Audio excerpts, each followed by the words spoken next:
So the first thing to say, both Abby and Carrie, is congratulations on your selection for the England performance squad.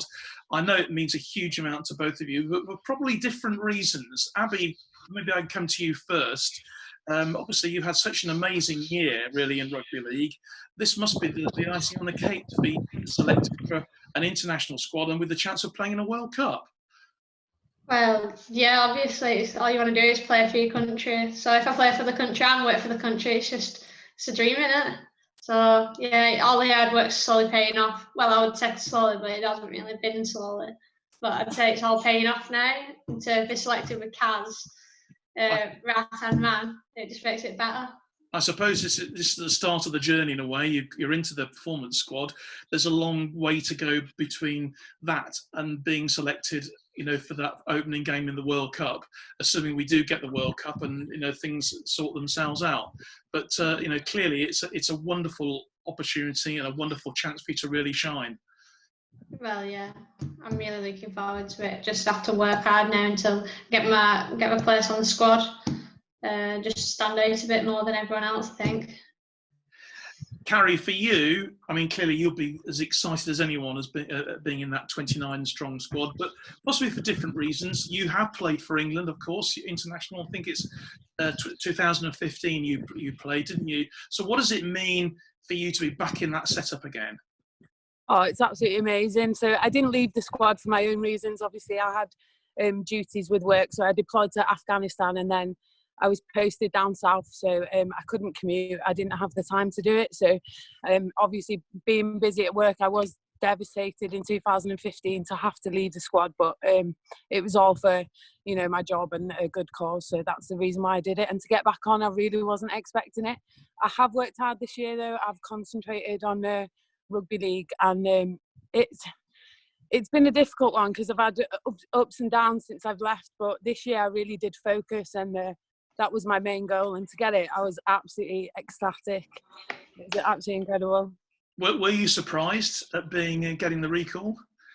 Yeah, I was actually, because the calibre of people now compared to 2015, I was really nervous about the phone call, and I know I did well on the Origin series, but I always had them little doubts, and it's given me confidence now I've been selected with the processes that I have been doing, because I've been, concentrating on goals, because I feel like if you haven't got them goals, you're just not getting anywhere at the moment. So I feel like I've been going round in circles, but the past year I've had goals and I've hit them every time. So yeah, I was surprised, but also it's given me that confidence to keep hitting them targets.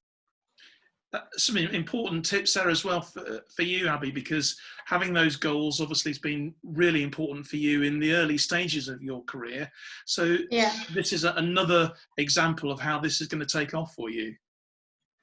Well, yeah, it's like Kaz is such a good player, and I think she's got the experience with work and around people as well. For give her the advantage on like socialising. I'm like quite timid around people that I don't know, so I'm just following Kaz's lead, and she's a good role model for me to watch, and how she does and how she plays and how she trains, and yeah, I feel like it's a bit cliche, but I would end up to be like Kaz in a few years' time. There you go, Carrie. There's a role model for you that you've already got in the bag there. We did say, John, a year ago that can you imagine one day if we got selected together to play for England, and we've actually made it. So we were chatting about that a year ago, and we said if we ever do pull on that shirt in the World Cup, we'll definitely get a picture, and it'll be a historic moment for the team. This was before Leeds Rhinos as well. Yeah. We had ambitions a long time ago. Well, it's wonderful news for the Army as well. I'm sure that the rest of your Army colleagues are equally delighted about this selection. And as you said, Carrie, it's the competition for places now is absolutely intense. So all the more credit to both of you for the fact that you have made it.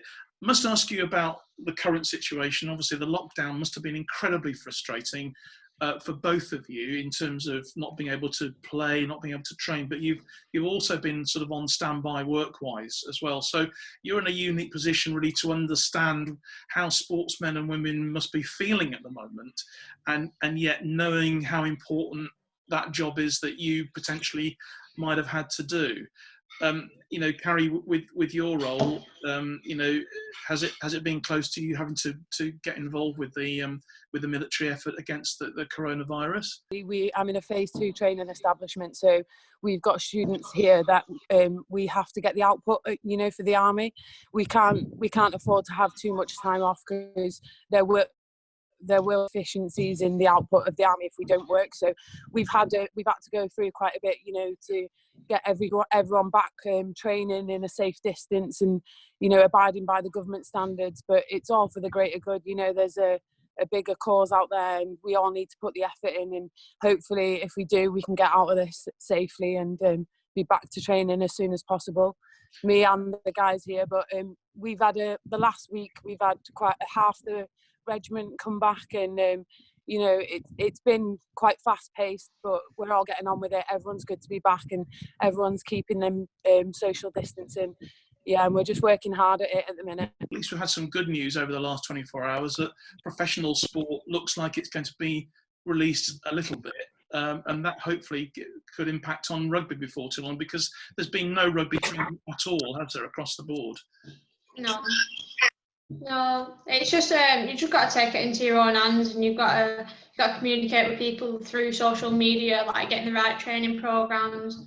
You've got to you just got to keep yourself busy, because as though rugby's important during this time, all I'm bothered about is keeping in contact with my close friends and that, because this is like a situation of where people's mental health can deteriorate if they're just sat in four walls and not going anywhere, and like luxuries like playing rugby has been taken away from them. But you just have to keep yourself busy, really, and you have to go out, you have to train.